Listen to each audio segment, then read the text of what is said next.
네, KBS 라디오 전격 시사 이번에는 더불어민주당 박범계 의원 전화로 전국 현안에 대한 말씀 듣도록 하겠습니다. 의원님 안녕하십니까?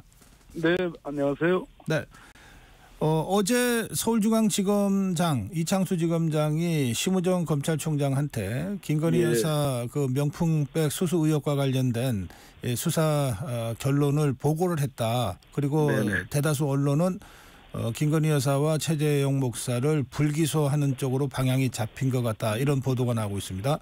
네. 예, 의원님 어떻게 생각하시는지요? 그런 예측성 보도가 맞을 가능성이 높다고 보고요. 네. 그 수사심의위원회가 이제 두 번이 열렸지 않았습니까? 네. 그 아마 위원장은 동일한 인물일 겁니다. 아마 강일원 전 헌법재판관이실 거고. 네. 위원들은 이제 무작위 추첨으로 하니까 구성에 변화가 있었던 거죠. 네. 근데 저는 뭐 위원회 구성 변화 때문에 앞선 수사심의위원회에서는 김건희 여사 무혐의 만장일치 의견, 이제 수사심의위원회에서는 최재형 목사를 기소 의견으로 이제 다수가 그렇게 결론을 낸 것에 대해서 위원회 구성이 달라졌기 때문에 그렇다고는 보지 않고요. 네.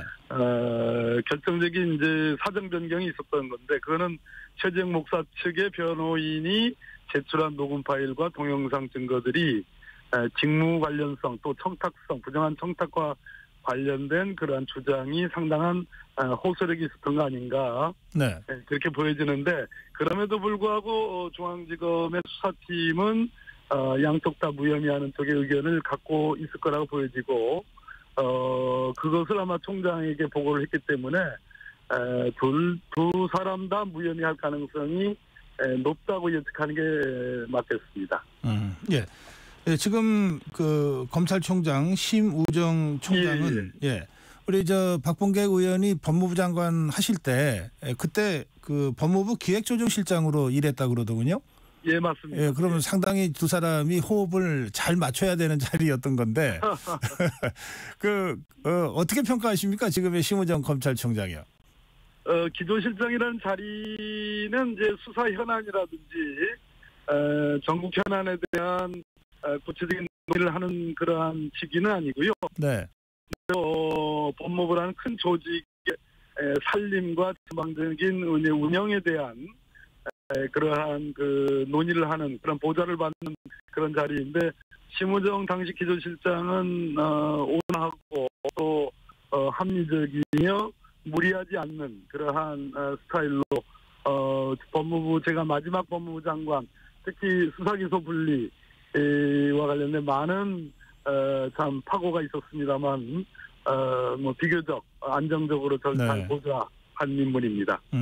그래서 서울중앙지검에서 두 사람 다 김건희 여사 그리고 최재형 목사에 대한 불기소 의견을 올리면 심우정 총장의 스타일로는 이걸 수용해서 두 사람 다 불기소로 사건 종결할 가능성이 좀 높은 것 같다. 이렇게 보시는 것 같습니다. 의원님.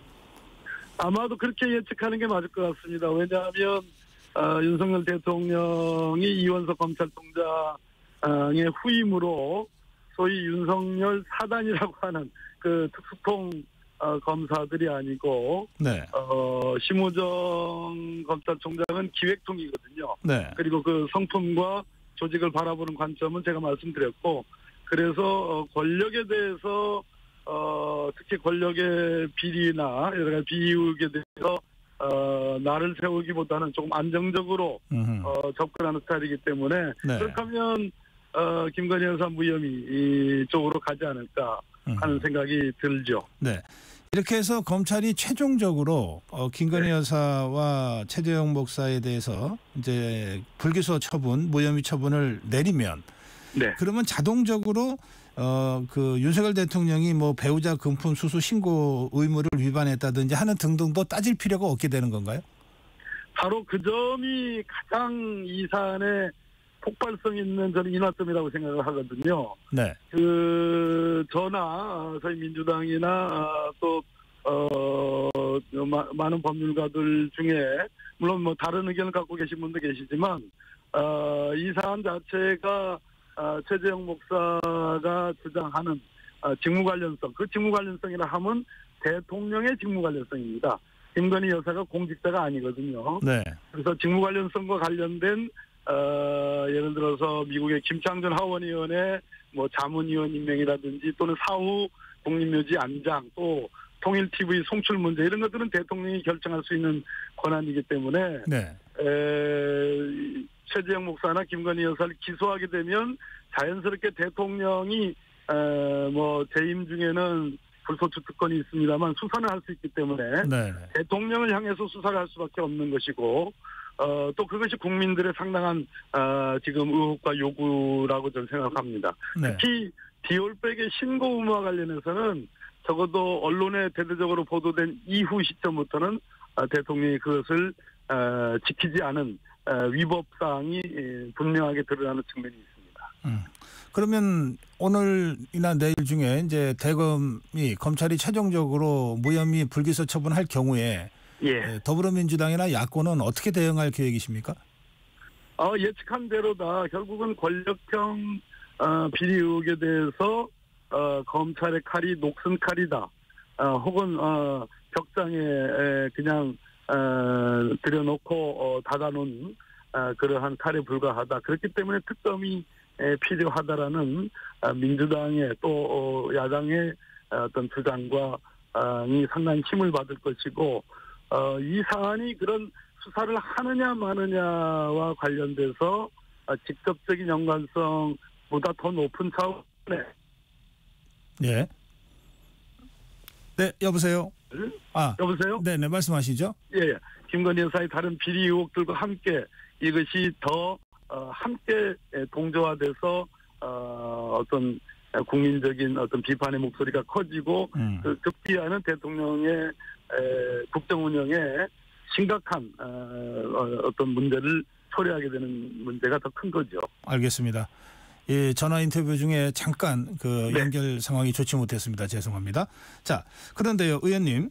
네네. 그 최근에 그 김건희 여사가 공천에 개입했다는 의혹이 또 제기되고 있지 않습니까? 그렇습니다. 그 2022년 재보궐선거 공천 얘기도 나오고 2024년 얼마 전에 끝난 4월 총선에서의 공천 개입 의혹도 제기되고 있는데 의원님은 이 상황은 어떻게 보시는지요? 당시 뉴스토마토의 이제 첫 번째, 두 번째 보도가 있었습니다만 거기에 대해서 명태균 씨가 반박하고 뭐 고발하겠다라는 그러한 지점까지 있었지 않았습니까? 네. 그런데 그걸로 끝나면은 어쩌면은 뭐 이준석 의원이 얘기하듯이 뭐 선이라든지 또는 별거 아닌 것으로 좀 치부될 수가 있었는데 연이어서 다른 매체들에 의해서 예를 들어서 김영선 전 의원과 명태균 씨의 어마어마한 돈 거래 의혹 그리고 뭐 세비의 절반을 떼어가는 그런 엽기적으로 보여지는 그러한 사실관계들 또 청와대가 아니죠. 용산 대통령실에 근무했던 행정관에 의해서 그 지금 현재 공직기관 비서관을 하는 그분에 대한 그 공천 개입 의혹 이런 것들이 연이어 터지면서 공천 개입 김건희 여사의 공천 개입 의혹이 사실로 드러나는 거 아니냐라는 그러한 상황에 지금 와 있죠. 여기서 이준석 첫 번째 2022년 6월 재보궐선거에서 김영선 의원을 공천할 때 이준석 당대표의 역할이 뭐였냐. 그리고 이 건이 언론에 보도되기까지의 그 금년 2월 29일 날과 3월 1일 그 새벽녘에 홍매화를 심었던 그 칠불사에서의 그러한 회동의 이유가 무엇이었느냐라는 의혹까지가 증폭되고 있는 상황입니다. 네. 그런데 그 이준석 의원은 전혀 이게 공천 개입으로까지 갈 일이 아니다 이런 입장을 지금 공개적으로 여러 차례 밝히고 있고요. 네. 그다음에 또 아까 말씀하신 대통령실의 그 선임행정관 했던 사람은 자기가 완전히 이 허위 거짓말을 한 것이다라고 지금 뒤늦게 얘기를 하고 있고, 네네. 또 말씀하신 대로 명태균 씨는 뉴스토마토를 고소한 상태거든요. 그러니까 이제 당사자들이 전부 이거 다 부정하고 자신의 말을 또 부정하고 있는 상황인데, 그런데도 이 상황을 그 더불어민주당에서는 상당히 중하게 보고 있는 것 같습니다. 앞으로 어떻게 이 문제를 다룰 계획이신지요? 우리 사회자님, 우리 고성국 박사님 말씀처럼 더불어민주당이 중하게 본다 이전에 네. 지금 물론 이 사안을 아주 중요하게 다루지 않는 언론도 있습니다만, 네. 그러나 상당수의 언론들이 이 사안을 중요하게 다루고 있고, 네. 그리고 새로운 결정적인 소위 스모킹건이라고 하는 서정욱 변호사가 스모킹건이 없다 이렇게 얘기를 하고 있지만, 이런 얘기들은 2016년 박근혜 전 대통령 탄핵 사태로 돌아갈 때 10월 24일인가 하는 그 태블릿 PC가 터지기 직전에 그 당시 여권 관계자들의 말과 비슷합니다. 네. 그러니까 무조건적으로 대통령 권력을 제가 비판하려고 하는 것이 아니라 이 사안의 엄중함을 깨달아야 된다. 언론들이 관심 있어 하는 이유는 국민들이 관심 있어 하고 그것의 개연성이 매우 높아 보이기 때문에 그런 거지, 네. 민주당이 관심을 두고 있기 때문에 그런 건 아니다. 예. 그런 차원에서 국정에 관해서 국민들이 걱정하고 있기 때문에 만약에 이것이 문제가 된다면 빨리 이 문제에 대해서 환부를 도려내는 그러한 차원에서의 민주당의 문제 제기라고 이해해 줬으면 좋겠습니다. 네. 지금 민주당 법사위에서 이제 국정감사 10월에 시작되는 국정감사 증인에 김건희 여사, 김영선 전 의원, 명태균 씨가 포함된 것으로 알려졌습니다. 네. 그러니까 이제 아마 이 언론에서 제기하고 있는 그 공천 개입 의혹을 법사위 차원에서 따져보겠다는 것 같은데요. 네. 그런데 이제 이 경우에 안 나와 버리면은 아무 의미 없는 것 아니냐. 그 관련자들이요. 그 실효성의 문제에 대해서 좀 제기하는 분들이 있어요. 이 문제는 어떻게 보시는지요? 지난번에도 사실은 증인 채택이 최병건이든 등등 또 검사들 탄핵 추진을 위한 그러한 청문회 등등에서 증인으로 채택된 분들이 나오지는 않았죠. 네.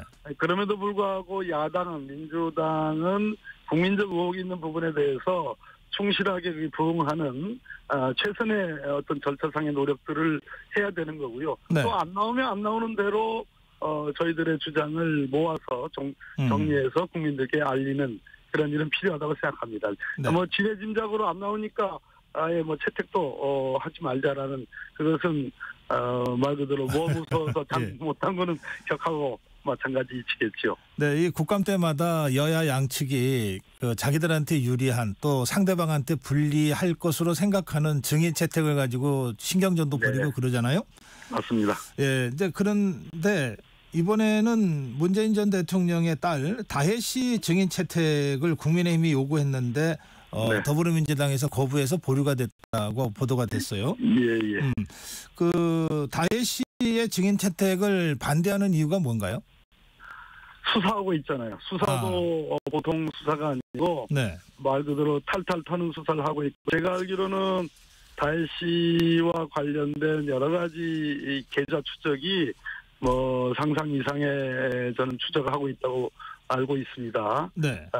그렇게 전해 들었는데, 어찌됐든 수사의 강도가 지금 전직 대통령, 문재인 대통령을 겨냥해서 수사의 강도가 갑자기 엄청나게 세졌고, 이 윤석열 정부가 들어선 지가 어제가 아니지 않습니까? 2022년 6월부터 시작된 정부고 지금 2년 반이 다 돼가는데, 그동안 뭐를 하고 있다가 지금 대통령과 대통령 영부인에 대한 국민적 의혹이 거의 폭발 지경까지 와 있으니까 정치적인 수사를 하고 있는 거 아니냐라는 저희들의 주장이 있고, 지금 제가 이 인터뷰 끝나고 가는 데가 대검입니다. 대검에 가서 지금 물어보신 것처럼 도대체 왜 그동안 뭐 하고 있다가 지금 와서 이렇게 수사를 정말 고강도로 하느냐, 그리고 먼지 털듯이 탈탈 터느냐라는 그런 주장을 하려고 네.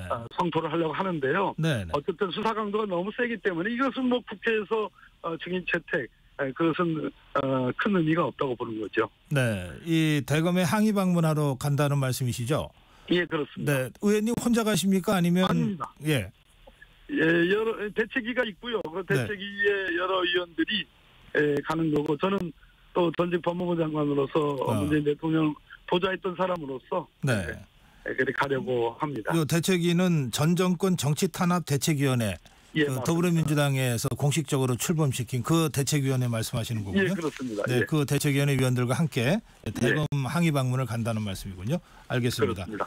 그런데 이 대책위원회가 며칠 전에 그 경상남도 양산에 그 문재인 전 대통령 사저로 가서 대통령을 만났잖아요. 예, 그렇습니다.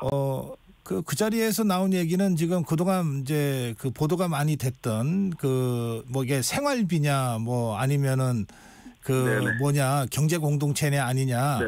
이제 이 문제 관련해서 문재인 대통령이 직접 이거는 생활비로 준 게 아니고 임대료로 준 거다 이렇게 발언했다고 보도가 되던데요. 네.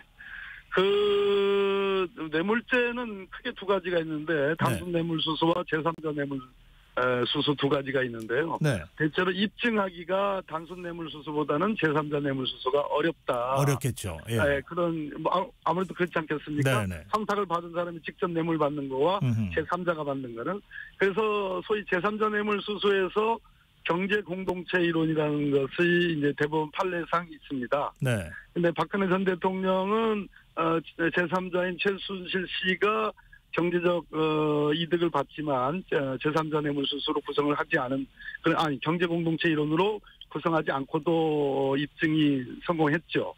그런데 이 사안 자체는 보다 쉬운 단순 뇌물수수로 안 되니까 제3자 뇌물수수로 지금 수사를 하고 있는데 그렇게 논다고 보면은 대통령과 지금 사위 사이에 경제 공동체가 있느냐라는 문제로 생활비를 전적으로 대주다가 취업이 된 이후로는 전혀 생활비를 주지 않는다라고 하면 어느 정도 경제 공동체 이론이 맞을 가능성이 있으나 네. 대통령께서 설명하신 듯이 그렇지 않았다. 그 사위되는 분은 자신들의 직장을 갖고 있었고 그리고 사위의 본인 소유 부동산에 대한 임대료 부동산을 대통령 내분께서 살고 계셨기 때문에 그 임대료를 사위에게 준 것이기 때문에 네. 경제 공동체 이론이 맞지 않다라는 그런 취지의 설명이군요. 그런 설명입니다. 예, 그러니까 검찰은 경제 공동체로 보려고 하는데 경제 공동체가 아니라 그냥 경제적 관계였다. 그렇게 지금 해명하고 있다 이런 말씀이군요. 네, 뭐 비교적 비슷합니다. 예. 알겠습니다. 자, 다른 주제 한두 가지 질문이 더 있어서요. 어제 본회의 상황에서요. 네. 그 여야가 인권위원을 합의해서 처리했는데 그 여당 측 추천위원만 부결이 된 상황을 놓고 국민의힘 쪽에서는 이거 사기당했다 이렇게 강력하게 항의하던데 그 상황은 어떻게 보십니까? 일단 그 지도부 간에 뭐 어떠한 합의 정신이 뭐 있을 수는 있다고 생각합니다. 그 부분에 대해서는 제가 충실히 듣지를 못했고요. 네. 탈락한 부결된 인권위원회에 대한 야당의 어떤 반대 의견 표시는 뭐 지도부의 지휘나 지시에 의해서 이루어진 게 아니라 모 의원이 의원총회에서 그 인권위원으로서 부적절성을 설파했고 그 점에 대해서 의원들이 자율적으로 정해서 투표를 한 거기 때문에 그게 뭐 지도부 간의 합의 정신이 있었는지는 모르겠으나 있다 하더라도 그것을 위배했다라고 이렇게 뭐 사기다라고 얘기할 성질의 것은 아닌 것 같습니다. 알겠습니다. 임종석 전 비서실장, 우리 박범계 의원도 문재인 정부에서 법무부 장관을 지내셨잖아요. 그러니까 이제 문재인 정권의 주요 지도자 중에 한 분이신데 임종석 전 비서실장도 그런 사람 아닙니까? 네네. 이 두 국가론에 대해서 그런데 굉장히 논란이 커지고 있습니다. 어떻게 보십니까? 평화적 두 국가론인데 정확하게는 지금 현재의 상황이 뭐 일촉즉발의 남북 간의 전쟁 불사의 그러한 어떤 안보 위기가 있는 속에서 평화를 강조하려 하는 말씀으로 저는 선회합니다. 그러나 우리 헌법에 평화통일 조항들이 있고 그리고 한반도와 그 부속도서를 우리 영토로 하는 영토조항이 있고 또 우리 국민들이 통일에 대한 염원이 강도의 차이는 있을지 모르지만 저는 상당히 있기 때문에 네. 그것은 민주당의 어떤 기항과 가치 또 국민의 염원이라는 측면에서는 다소 맞지 않다. 저는 네. 개인적으로 평화적 통일에 대한 우리의 노력들이 지속돼야 된다고 생각합니다. 네, 좀 부적절하다 이런 말씀 완곡하게 하셨네요. 자, 마지막 질문이 되겠습니다. 금투세 논란 언제 정리할 겁니까? 어제도 사실은 이거 빨리 결정해야 되는 사안 아니냐라고 예. 했는데 뭐 한 달 이렇게 논의를 더 해보자 했는데 저는 향후 일주일 혹은 열흘 이내에 네. 저는 결단을 내려야 된다고 생각하고 저는 유예론자입니다. 예. 지금 그런 상황입니다. 많은 1,400만 개인 투자자들이 지금 민주당의 입만 바라보고 있는 상황 꼭 염두에 두시면 좋겠습니다. 그러겠습니다. 오늘 말씀 잘 들었습니다. 네, 고맙습니다. 네, 더불어민주당 박범계 의원이었습니다.